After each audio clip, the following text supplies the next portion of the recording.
can buy $1 million house without showing a single tax return. If you're self-employed, your bank statements can speak louder than your accountant ever could. Keep believing you need 2 years of perfect taxes, and you'll keep watching homes you could have bought get snatched up by someone else. I'm Andrew Russell, owner and founder of RCG Mortgage, and I specialize in when self-employed clients get a big fat no by big banks, I come in, save the day with a big fat yes. Sarah, a business owner who was partners in 2 construction companies with her husband. She had solid revenue. Them as partners, the revenue was very high, but each year they wrote off so much in expenses that it was getting difficult for them to get pre-approved for a home. So she was actually partners in both businesses, and each one wrote down the revenue. They wrote enough expenses to show either a 0 for the year from a profit perspective, or actually one of the businesses showed a loss for whatever reason. They had to buy equipment or whatever it was. She pulled from each business a $60,000 salary. So it was $120,000 for the year, $10,000 a month. But Sarah wanted, with her husband, to buy $1 million property. Now, for whatever reason, he couldn't be on the mortgage, had to do with personal guarantees and business, so the mortgage had to go under just Sarah. So they were looking to buy $1 million price range. They were even willing to put 20% down. But if you think about it, even with amazing credit in a conventional mortgage, putting 20% down with no debt, say that a 780 credit score, no debt, perfect credit, right? Perfect. $10,000 a month. The $60,000 a year times 2, that $10,000, if we can go up to $5,000 a month for a mortgage payment, which sometimes you go up to about 50% of the monthly pre-tax income. You know, on $1 million property, subtract tax and insurance, you're probably like $3,000 left. That probably equates to a $500,000 loan. They just didn't qualify. So they tried with, the bank who had all their money and another big bank. Their realtor, actually, their agent referred them to us, knew that we specialized in self-employed and business owner type loans. And I said, Sarah, let's take a step back. Don't worry about the tax returns. Not even going to waste your time and look at them again and kind of break your heart yet again. 3rd time's a charm, right? Send me your last 12 months. You have 2 businesses that you're 50% owner. Send the last 12 months business bank statements for both businesses. And she did. Each business was bringing in over $2 million a year in revenue. So $2 million a year for business 1, $2 million a year for business 2. That's about $4 million a year. She's half owner, so we give her credit for $2 million for the year. Divide that by 12, it's about $160,000 a month she got credit for in revenue.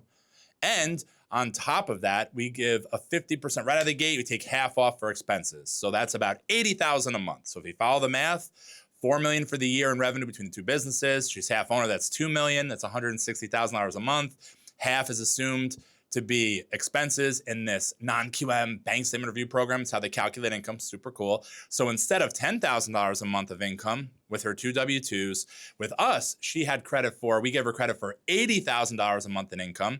Now she had no debt and great credit. She could have got a $40,000 a month mortgage, which is wild. That would have been a horrible idea. So it just proves the point that $1 million sale price, she was able to qualify for even more if she wanted, because she was being put in the wrong loan. And by being put in the right loan, a bank statement program for self-employed, she was pretty much able to buy whatever she wanted, especially with 20% down. But I hear everybody always says, hey, Andrew, it sounds so cool, broski. The rate's probably so much higher, right? Turns out with her credit score, it was a 780 score and 20% down. The rate was the exact same as if she was doing a conventional. And at the time, for whatever reason, the pricing was flat, meaning it was the exact same. So program to program, there was actually no catch. Or you say like, hey, Andrew, what happens if there's volatility, right? Construction business, what if they're doing great for a couple months and then they're doing bad for a couple months and then they're doing great for a couple months? The bank statement programs, there's a lot of ways to look at the income. We look at over 12 months, we look at it over 24 months as well. It's just more paperwork. Oftentimes we don't ask for it, but we'll go over what that looks like, 12 versus 24 months. But with a great letter of explanation, especially even coming from the CPA, if the business is kind of in and out of seasons, you still can use it. There's no problem with income volatility if it all makes sense. Or, hey, Andrew, she makes $80,000 a month. She qualifies for a $40,000 mortgage payment. What if she wanted a $40,000 mortgage payment? That's actually doable. There's higher loan limits on these programs. We've recently actually give clients $5 or even $6 million. That's right, $6 million loans, just looking at bank statements with no tax returns. All right, guys, let's take a look at a little bit of the behind the math. So someone who's self-employed, part of 2 big companies, half owner of each, who didn't qualify, just using their W-2s and tax returns, what it looks like for the bank statement program, why they qualified, and really slow down and show you what does it actually take to get a mortgage. For this specific program, it takes three things, guys: credit, income, and assets, right? And if you do all these three and you are successful, this is what happens. You're in the money, right? You get the mortgage. So the first thing we're going to talk about is the credit side. We're going to save the income side for last because that's the good stuff, right? I'm a money guy. We'll save this for last. We'll talk about the credit. And then, of course, assets. So about the key piece of down payment. And, of course, reserves. What the heck is a reserve? Well, guess what? We're going to go over it in a second. So if we start with the credit side, so typically in a bank statement program, they're going to want to make sure you have a 660 score, maybe even higher. Just remember, guys, mortgages go in about 20-point buckets from a cost and price perspective. Meaning, if you have a 660 to 679 and put 20% down, that's one price, and it's probably not the best rate at that point. But if you get a 680 score to a 699, it's a little bit better in price. You know, rinse and repeat. 7 to 719, 720 score to 739, 740 to 759, 760 to 779, all the way up to about an 800 bucket. There's different price tiers, but those are the minimum credit scores typically for a 20% down purchase for a bank statement program. Now, there are other mortgage types that will give you the opportunity to have a lower credit score. FHA, you can go down to a 500 credit score with 10% down. This one's a 660, 680 score with 20% down. Not even 10% down, but of course, FHA programs that look at your actual tax returns. So similar to this, young lady who owned these different businesses, she wouldn't have qualified for FHA. This is definitely the best route. That's the first place. Second, right? Foreclosures, credit events, BK, right? It's not Burger King, guys. It's bankruptcies. This is some of the stuff that we'll look at to make sure don't exist. So foreclosures, it's not to say that you can't buy if you ever had one, but they're going to look at your application way more stringent. So ideally, the last 7 years, you had no foreclosure. And what's a foreclosure? It's if you owned a house, you didn't pay the mortgage on time, then you're in default.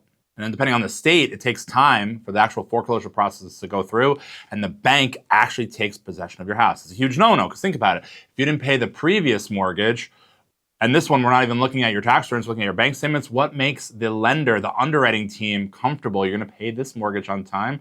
I don't know. So it's a big no-no, guys. So if you have a foreclosure, you had a foreclosure, it's definitely important to have a high-level consult to make sure this is even something for you that makes sense. The second piece is a credit event. What does that mean? A repossession of your car. You're behind 4 months on all your credit cards. Now, it's going to be hard to get that 660 score, maybe even higher, if you're not paying your bills on time. But any type of credit event, something, not the best, where that moves your perfectly paid, trade line into either a charge-off or a collection is no bueno. So those are things to take into account, again, for a high-level consult with your mortgage professional. That might get in the way of you being able to buy with this type of mortgage. And, of course, last, bankruptcy. Now, there's all sorts of types. Typically, you see a Chapter 7 or a Chapter 13.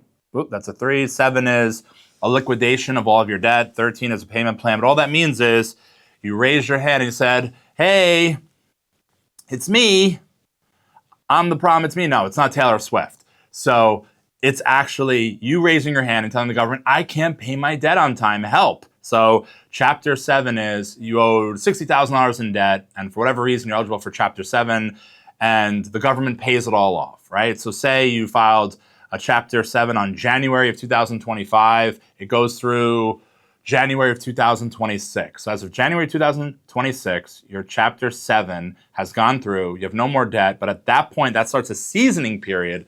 So between that point and the new mortgage, you might have to wait 4 years. You might have to wait longer than that, because guess what? If you raise your hand and say, hey, government, I can't pay my debt, help, and they come in and help, why is someone going to give you a mortgage with reduced documentation when you can't pay your basic debts? If you can't pay your credit cards, your car loans, your student loans, whatever it was that was included, you actually getting a mortgage, which typically has a higher payment, why would they give you a mortgage? It's just something to take into account. But that's what they look at on the credit side, the ability and, of course, the willingness. Meaning, do you have the ability to pay? That's some of the other stuff, which is like your income. They want to make sure that you're paying all your debt on time. But are you, if you qualify, are you actually doing it? Just because you have debt doesn't mean that it's up to you on when you can pay it. You always have to pay within 30 days.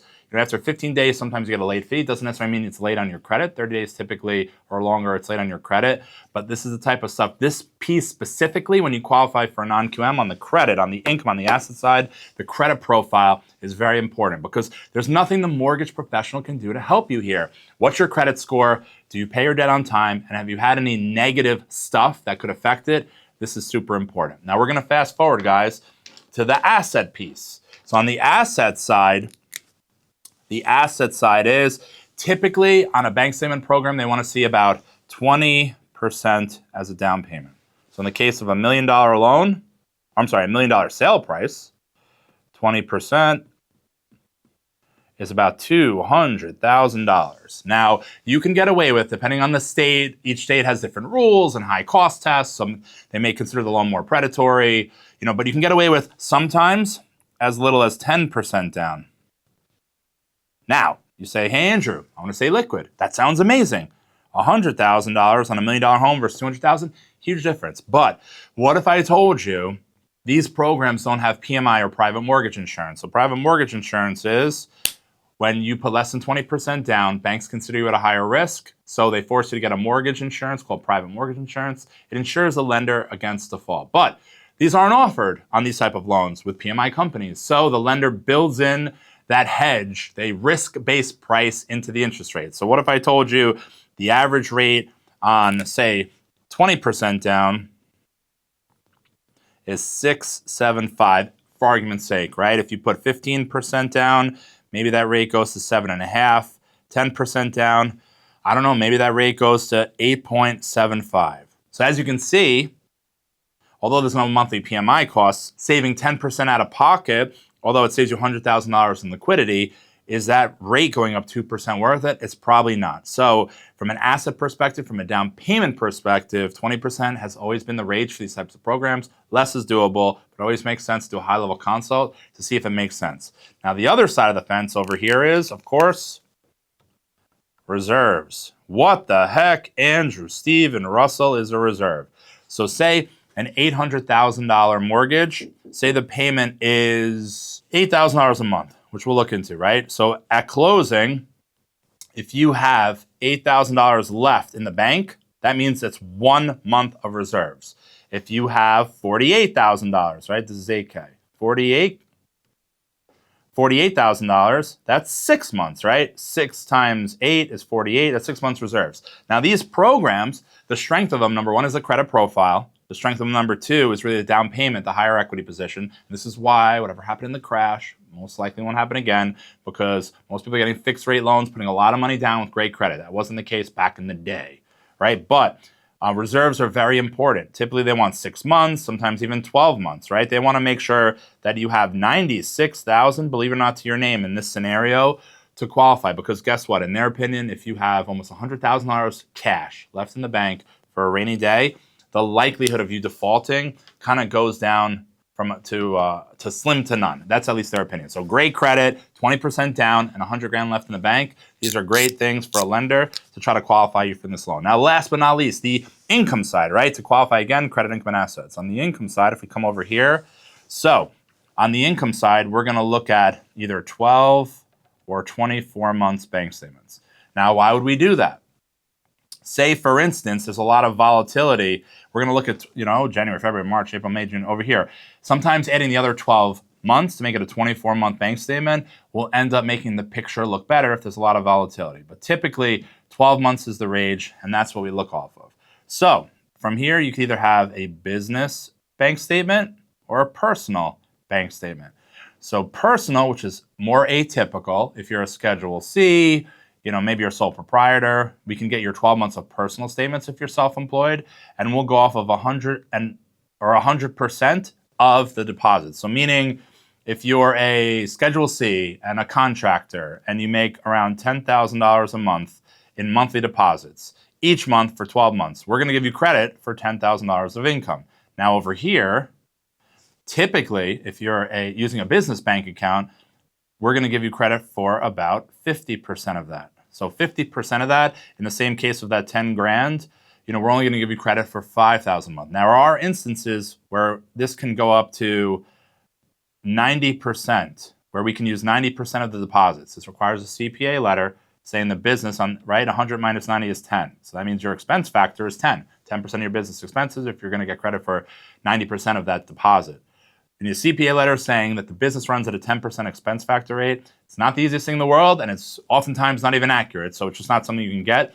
But you do have the ability to go up to 90% of the deposits if, in fact, your business is running a 10% expense factor. So in the case of our client, they had two businesses, right, totaling $4 million. Don't let me down now, Sharpie. $4 million a year in income. I'm sorry, in revenue specifically. They wrote off all their income. So when we looked at their two businesses, W-2s, it was $60K for the year, $60K. That's 120, right? Divided by 12. So there you go. So $10,000 a month. Let's separate this by color.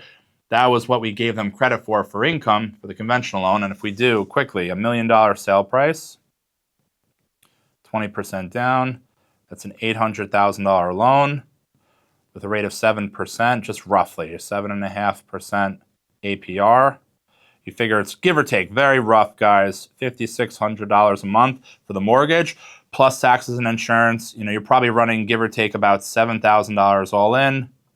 We can use $1,400 for taxes and insurance. So there you go, $7,000 a month with the $10,000 a month of income over here, with great credit, which this young lady had, with no debt. The max mortgage payment for a conventional mortgage is going to be 50%, $5,000. So they don't qualify. Now remember, on this side, we did a 12-month bank statement program. So that $4 million a year in revenue, they were 50% owner of the businesses. So that's half of that, right? So they get credit for $2 million in revenue because they're half owner. That's half of $4 million. Then from there, it's about $160,000 a month if you break it down monthly. From there, with that 50% expense factor, like we said, they get credit for $80,000 a month of income. So that $80,000 with amazing credit and no debt, you cut that in half, just like unconventional allows for $5,000 here. Here allowed for a $40,000 max mortgage payment. So as you can see here, guys, we're gonna green it out with the good news. So again, the reason this worked for this client is because although on the right side, they showed $120,000 in W-2 income, and then from there, $10,000 a month of usable income. You only can get credit for half of that with great credit and no debt. $7,000 mortgage payment was higher than that, so it didn't qualify. So $4 million in revenue, which is what we look at for a 12-month bank statement program, they're 50% owner, so they get half of that. So it's $2 million a year in revenue. Now from there, over 12 months is $160,000 in revenue. You know, from there, 50% expense factor, like we said, that's how you calculate income. What is the monthly revenue that they get credit for? They got half of the all-in number, 160. 50% goes to expenses. It's that easy. That's how they calculate it. So now $80,000 a month versus $10,000 was their usable income. Half of that can go to all their debt. They had no debt, so that can go to a mortgage. She was not getting a $40,000 mortgage, as we discussed. So that's $7,000. They qualified with ease for this mortgage. So this is a clear example. Green again. We're in the money, people. Holler at your boy. It just goes to show the power of this program. They went from $10,000 a month in income to $80,000 a month in income instantly just by being in the right program. They went from getting denied and a big fat no to an easy big fat yes. So guys, this is a lot, right? This is what I do for a living. I geek out over this stuff, but it might be confusing. So make sure in the description you click the link, our bank statement loan checklist. Click it, it's free. It'll break down this whole thing for you. It's easy to read, but make sure you click the link and get our free guide. Want to know exactly how much you need to show in your bank statements to qualify for the loan you want? Well, make sure, guys, you watch my next video. How much do I really need to show in my bank statements to qualify? We're going to show you different revenue streams, what that equate to monthly income, what that turns into on the purchase side. Make sure you click the link over here for the video, guys. It's going to be lit.